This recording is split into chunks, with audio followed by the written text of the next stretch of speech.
first of all, how would you describe the band to the people that might not know Cerebral yet? We're a fast, heavy death metal band from Scotland. We play groovy stuff, very heavy, very fast. Basically repeating what I just said there. That's about it, really. Yeah. I think so, yeah. Well, the band was almost unknown 2 years ago. Why do you explain that things have gone so fast for you and now you are playing at on the bill at some major fest, like here at Neurotic Deathfest? Yeah, well, I mean, the last couple of years, like we've done a lot more than like we did in the first couple of years, but we only did that because of all the stuff we did for like 3 years before that, you know.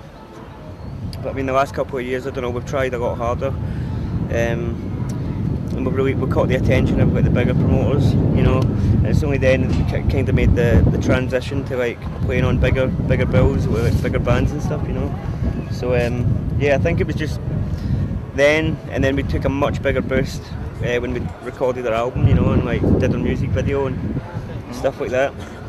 And do you think that taking Simon as a singer have been kind of trigger for some labels to get interested into Cerebral, saying, oh well, there's a female grunting like hell in that band?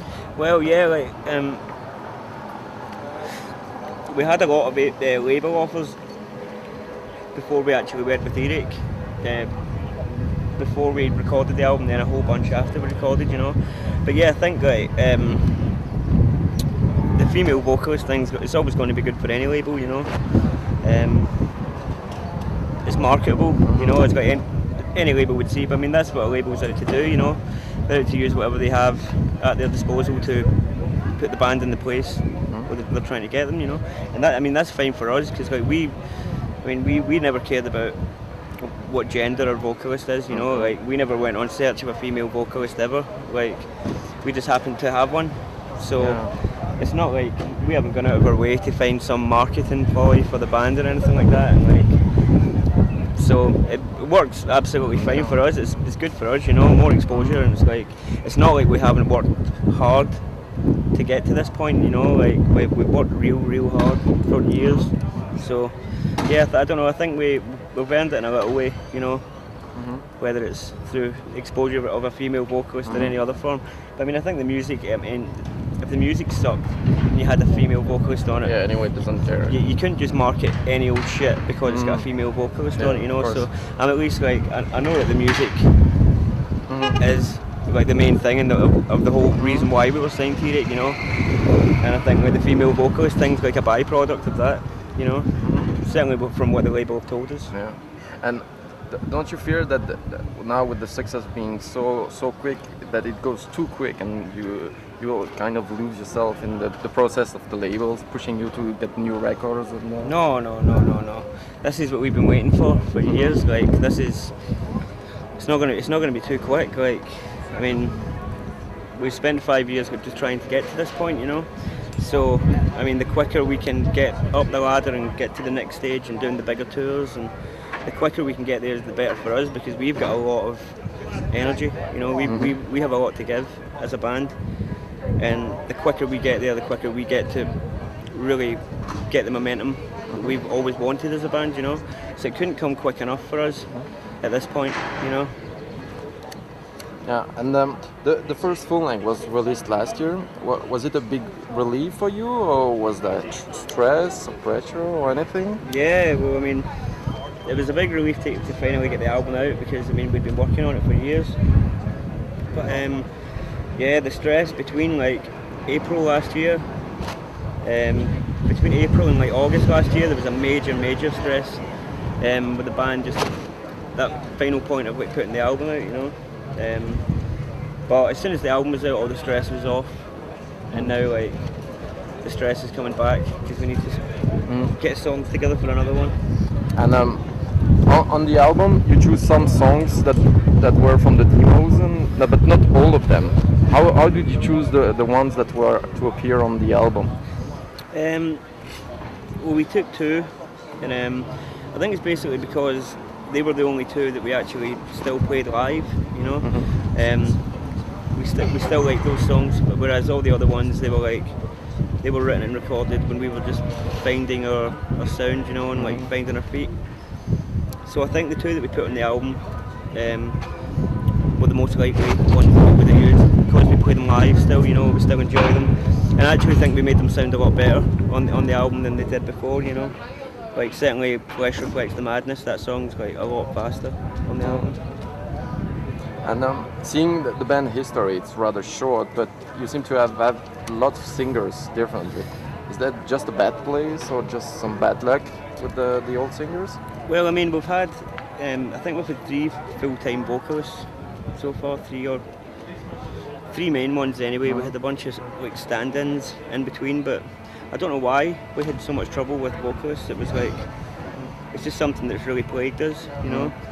But we come from like where we come from, it's like there's not a lot of people to choose from, and like we could have had full-time vocalists. We could have picked someone up lots of times, but they wouldn't have been exactly what we wanted, you know. Our biggest problem was that we really needed a vocalist, but we also knew that they had to be the exact vocalist for the band, because 6 months down the line we're going to be always thinking, God, we need something else. We don't, and the only option then is to find a new guy, you know. And it's really hard, like where we come from. So we just always held out, and now I think I think everything connected at the right time, you know, because we had so much trouble for like years, and now within that couple of months last year, everything came together and it stuck, you know, and now everything's progressing. So. And how did you get in touch with Simon? Knew her before? Or? Well, we were here. We were at Neurotic last year, and we were on tour with Putrid Pile. And on the morning of the show, he was telling me that he has a girl coming up to do guest vocals on a song, but I didn't know who she was. I'd never seen her YouTube videos or anything. That's actually a funny thing, because a lot of people think that Simone ended up joining our band because we saw her YouTube videos and contacted her, but it wasn't like that. We had never seen, well, I'd certainly never seen her videos.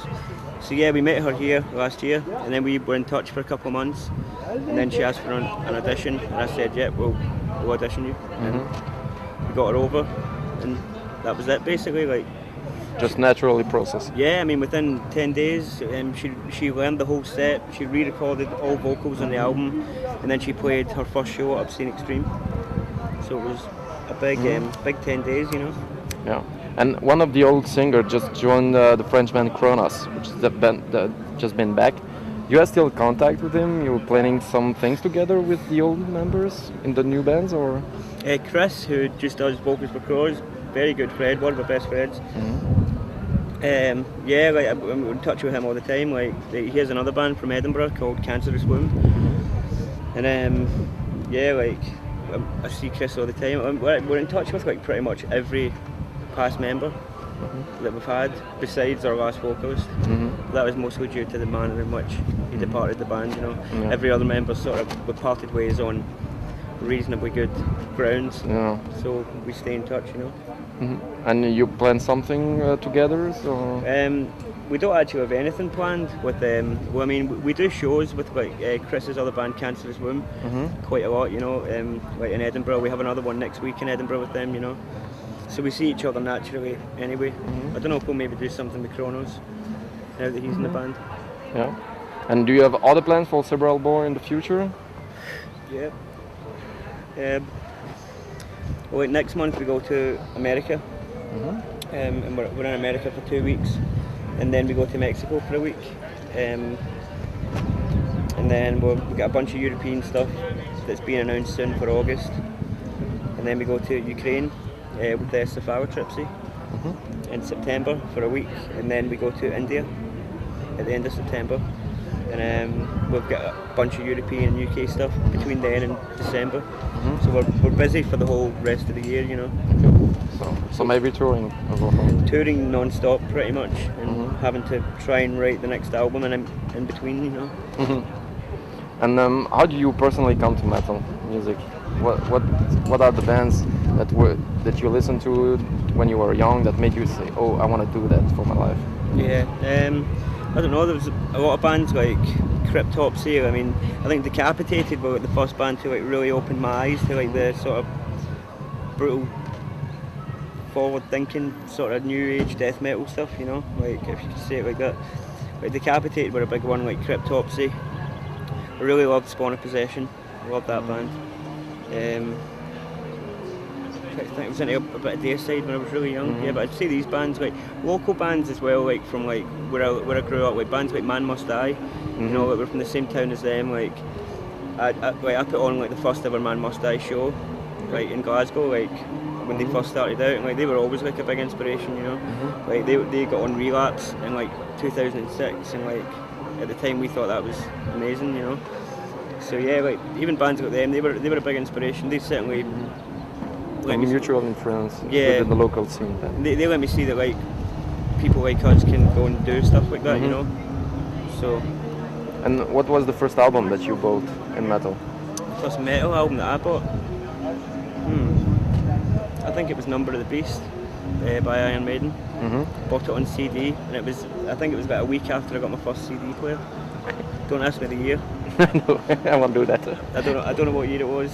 But yeah, I think that somebody asked me that question recently, and yeah, so I think that's it.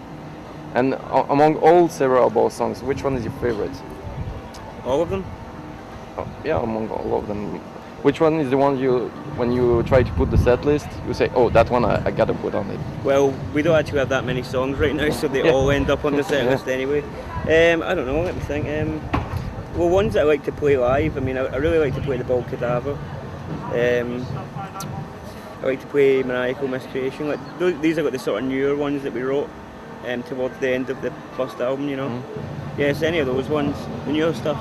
Yeah. But the older stuff's okay, but I've played it so many times, I'm just kind of bored or want to do other things. It's okay when you're playing it at a show. When you're playing it at a show, you have the energy and we have people who are enjoying it and hearing it for the first time, so it feels fresh. But when you're playing it like in the rehearsal studio, like for the 500th time, you don't even want to play it because you know that you know it so well, you know.